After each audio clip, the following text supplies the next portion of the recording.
오늘 주시는 하나님의 말씀은 잠언 11장 15절부터 22절까지 말씀입니다. 할렐루야. 오늘은 15절부터 시작이 됩니다. 15절을 좀 보시면 타인을 위하여 보증이 되는 자는 손해를 당하여도 보증이 되기를 싫어하는 자는 평안하니라. 원문은 이렇게 되어 있습니다. 관련되지도 않은 자를 위해 담보를 잡히는 자는 최악의 고통을 겪게 될 것이지만 주제넘게 끼어드는 것들을 싫어하는 자는 안도하게 되느니라.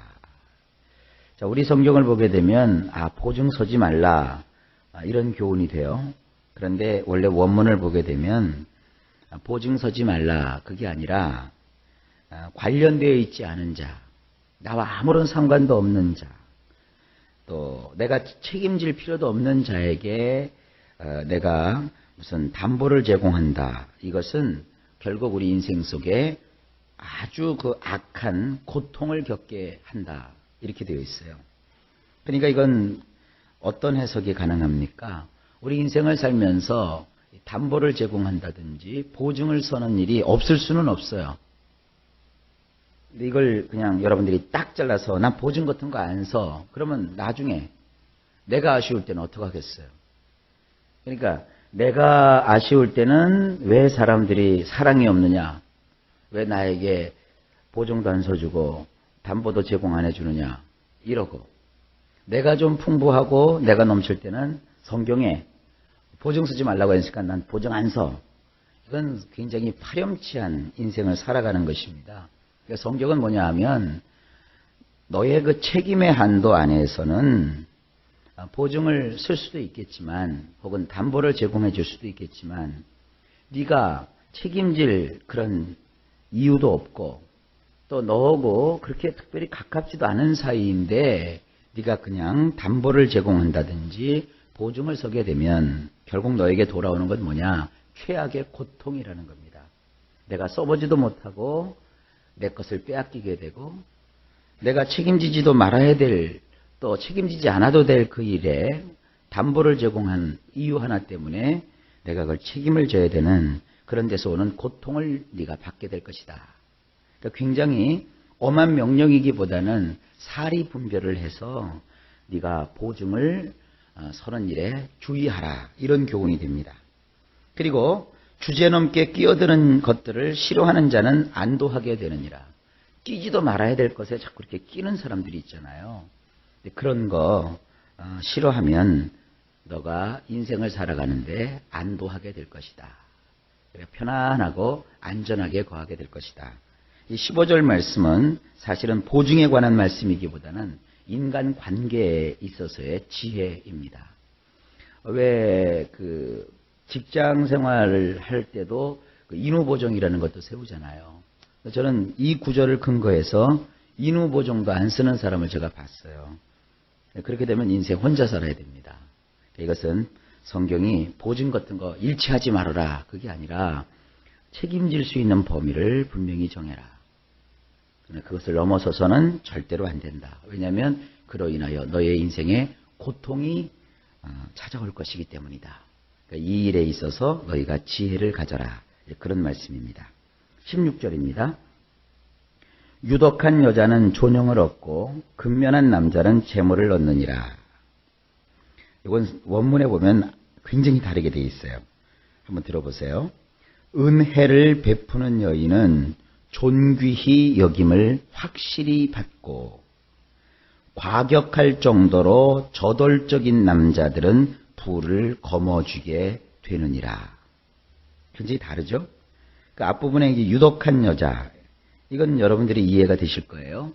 우리식으로 하면 이제 덕이 있는 여자 이런 뜻인데 원문을 보면 은혜를 베푸는 여자, 이렇게 남에게 베풀기 좋아하고 이렇게 뭐라고 할까요? 좀 따뜻하게 해주는 이런 모성애가 있는 여자 이렇게 해석하면 됩니다. 이런 분들은 존귀 여김을 확실히 받는데요. 그러니까 이 말씀에 의하면 여성들은 너무 이렇게 표독하게 독하게 하지 않으셨으면 좋겠어요. 그 막 도끼가 서린 분들이 있잖아요. 그냥 막 눈빛 하나를 줘도 막 표독스럽게 말 한마디라도 막 톡 쏘아붙이고 이런 분들은 스스로 어려움 속에 들어가는 거예요. 좀 후덕한 여인, 은혜를 베풀고 좀 너그럽게 하는 여인, 또 불쌍히 여길 줄 아는 여인, 또 용서해 줄 줄 아는 여인, 이런 여인은 결국 뭐를 얻느냐? 존귀 여김을 받는데 확실히 받는데요. 여성에게는 좀 이런 그 경향이 있고요. 그 다음에 남자에 대해서는 근면한 남자라고 되어 있는데 이게 근면하다는 게 아니라 원문에 보면 굉장히 폭력적이다 혹은 과격하다, 굉장히 뭐라 할까요? 이렇게 상대를 향해서 잠시도 공격을 멈추지 않고 막 확 달려드는 이런 저돌적인 남자, 이런 걸 뜻해요. 그래서 이 세상은 어차피 전쟁터고 이 세상에서 이 재물이라고 하는 거, 이 돈이라고 하는 것은 그냥 편안하고 착한 사람에게 임하는 것 절대 아닙니다. 돈은요 절대 착하면 못 벌어요. 다 뺏기죠. 남자들이 조금 이렇게 좀 격해야 돼요. 크게 성공한 사람들 보면 정말 무섭습니다. 여러분 교회에서도요 보면 돈 많은 사람들이 헌금도 많이 하고 봉사도 많이 할 것 같죠? 아니요. 굉장히 짜요. 요즘 그 광고 보니까 그게 나오더군요. 어떤 은행인지 무슨 어디서 하는 광고인데 그 부자 아버지가, 부자 사장님이 그 100원짜리 하나 아끼는 거 나와요. 100원짜리 하나라도 막 아끼고 그거 하나 갖고 막 이렇게 막 움켜잡으려고 하는 사람들이 돈을 벌지, 에이 그 100원 뭐 까짓 거 아무것도 아니지 뭐, 이런 사람들은 크게 돈을 못 벌더라고요. 이게 성경의 교훈이 맞아요. 과격할 정도로 저돌적인 이런 그 남자들은 불을 거머쥐게 된대요. 그래서 돈을 남자들이 좀 벌이려고 하면 악하게, 아주 독하게 마음을 먹어야 된다, 이런 뜻입니다. 그러니까 여러분 자녀들도 돈 많이 벌 자녀들이 되면 좀 이렇게 좀 세상도 지지 않고 아주 저돌적으로 살 수 있도록 하는 그런 소양을 길러줘야 될 필요도 있다고 생각을 해요. 자, 이 정도로 넘어갑시다. 17절. 인자한 자는 자기의 영혼을 이롭게 하고 잔인한 자는 자기의 몸을 해롭게 하느니라. 아마 16절과 좀 짝이 되는 것 같아요. 그렇지만 아무리 저돌적이어도 요건 잊지 말아라 이거야. 17절에 인애를 베푸는 남자는 자기 내패시를 이롭게 하지만 잔인한 사람은 자기 육체를 해롭게 하느니라. 자, 16절과 17절을 저는 연계해서 이렇게 해석합니다. 과격할 정도로 저돌적인 남자들은 돈을 거머쥐게 되지만 그러나 조심해야 될 게 있다 이거죠. 인애를 베풀 줄 알아야 된다 이거예요. 그럼에도 불구하고 인애를 베풀 줄 아는 남자는 자기의 뇌패시, 뇌패시는 자기의 영, 자기의 몸, 자기의 정신, 그 어떤 사람의 전 인격을 뜻한다고 그랬어요.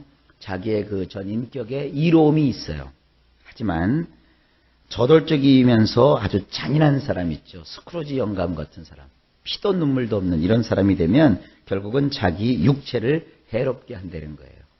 그러니까 돈을 벌 때는 굉장히 아끼고 저돌적이고, 심지어 막 그 폭력을 행사하는 사람들이 가지는 그와 같은 아주 그 뭐라 할까요? 좀 잔인하다고 하면 좀 그렇고요. 좀 강함이 있잖아요. 그런 강함이 있어야 돈도 움켜쥐지만 그렇다고 해서 사람이 그 내면에까지 잔인해서는 안 된다는 거예요. 다른 사람을 잔인하게 대하면 결국 자기 육체를 해롭게 할 뿐이래요. 그래서 돈은 저돌적으로 벌지만 그 와중에서도 인애를 베풀 줄 아는 자가 되어야 된다. 그래서 너의 내패시를 이롭게 해야 된다. 이런 교훈입니다. 자, 18절입니다. 악인의 싹은 허무하되 공의를 뿌린 자의 상은 확실하니라. 원문은 이렇게 되어 있습니다. 우리 성경과 비슷해요. 범죄자는 그 삭시 수포로 돌아가지만 의를 뿌린 자는 몫이 확실하니라. 범죄자는 뭔가를 이제 대가를 바라면서 악을 행하죠. 그러나 결국 그가 바랐던 그 이익은 물거품처럼 수포로 돌아가 버리고 말아요. 그러나 의를 뿌리는 사람은 그 몫이 확실하게 주어진대요. 이게 성경의 교훈을 우리도 믿습니다. 19절입니다. 공의를 굳게 지키는 자는 생명에 이르고 악을 따르는 자는 사망에 이르느니라. 원문을 보면 이렇습니다. 정말이지 의로운 자는 살만 나게 잘 살게 되지만 악을 추구하는 자는 죽을 맛이 되느니라. 여러분, 살만 나게 살고 싶으면 의롭게 살아야 돼요. 의롭게 살면 결국은 살만 나게 잘 살게 된대요. 근데 악을 추구하는 자는 결국은 인생이 죽을 맛이 된대요.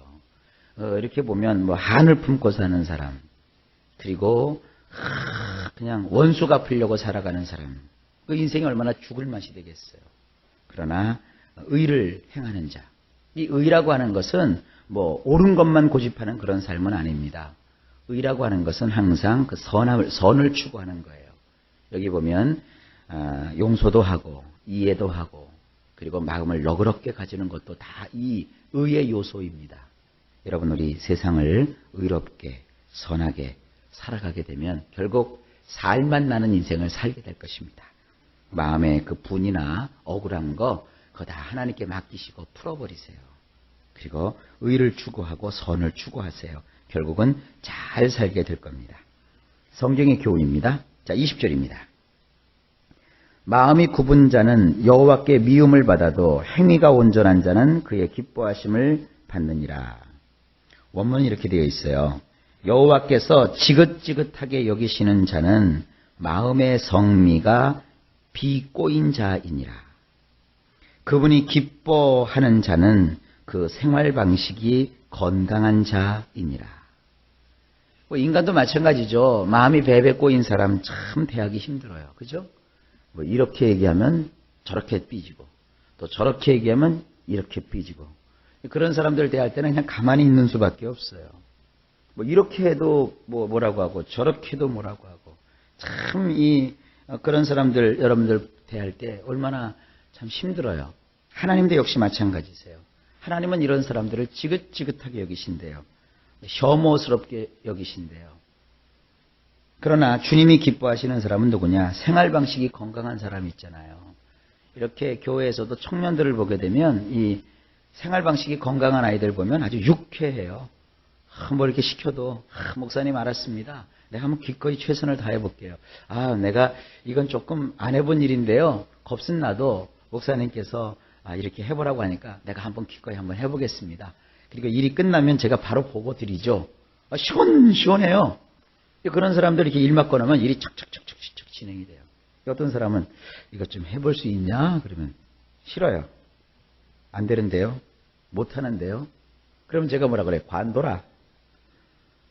그리고 뭐 이렇게 일을 맡겨놓으면 에이 이런 걸 나한테 맡기고 에이 귀찮아 이러면요.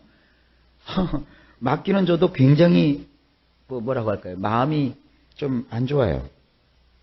이건 건강한 생각이 아닙니다. 어른이 나에게 이걸 시킨 것은 이유가 있겠구나. 왜 여러분들에게 인생 살다 보면 싹싹한 아이들이 있잖아요. 또 여러분 자녀도 마찬가지죠. 뭐를 부모가 얘기했을 때 기뻐하면서 그걸 막 기꺼이 하려고 하면 여러분 마음이 얼마나 기뻐요. 하나님도 마찬가지입니다. 이렇게 베베 꼬인 사람은 하나님이 결코 좋아하지 않습니다. 여러분도 하나님 앞에서 시원시원한 자들이 되시길 주님의 이름으로 축복합니다. 21절에 악인은 피차 손을 잡을지라도 벌을 면하지 못할 것이나 의인의 자손은 구원을 얻으리라. 이것도 원문을 보면 이렇게 되어 있어요. 손과 손을 잡을지라도 악한 자는 결코 깨끗해질 수 없느니라. 의로운 자들의 자손은 피할 수 있게 되느니라.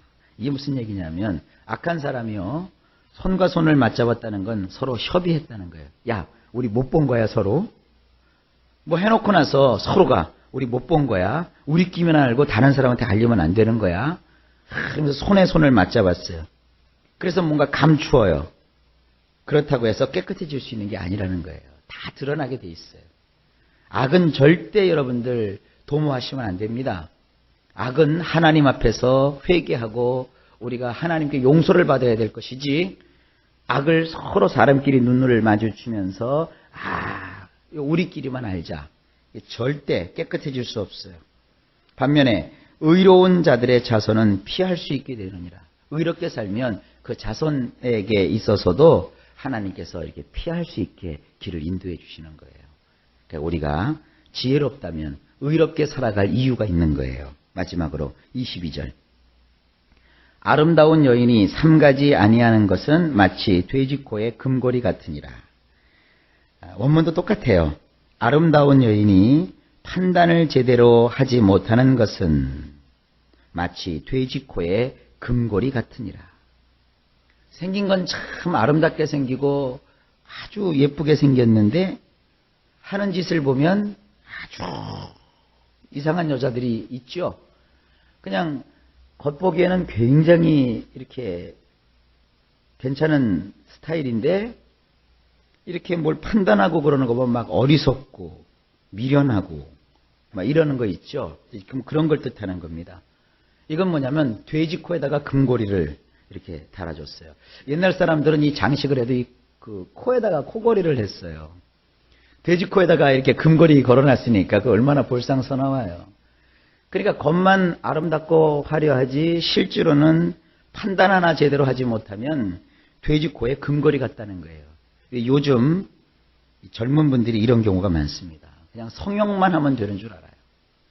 얼굴만 예쁘게 꾸미고 몸매만 날씬하게 만들면 그게 뭐 인생을 잘 사는 줄 아는데 천만의 말씀이요. 옳은 것도 그른 것도 구분하지 못하고 지혜로운 것과 지혜롭지 못한 것을 구분하지 못하면 이건 돼지코에다가 금고리 달아주는 것과 똑같다. 옛날이나 지금이나 교훈은 마찬가지인 것 같습니다. 자, 이 잠언 10장 이후부터 이제 지금 오늘 11장이 나오는데 계속 지혜의 실용편입니다. 그래서 이것이 이렇게 계속 연관되지 않고 따로 떨어져 있어요. 그러니까 한 말씀 한 말씀을 여러분들이 계속 마음에 새기면서 살아가실 수 있기를 바랍니다. 자, 오늘도 하루가 시작되었습니다.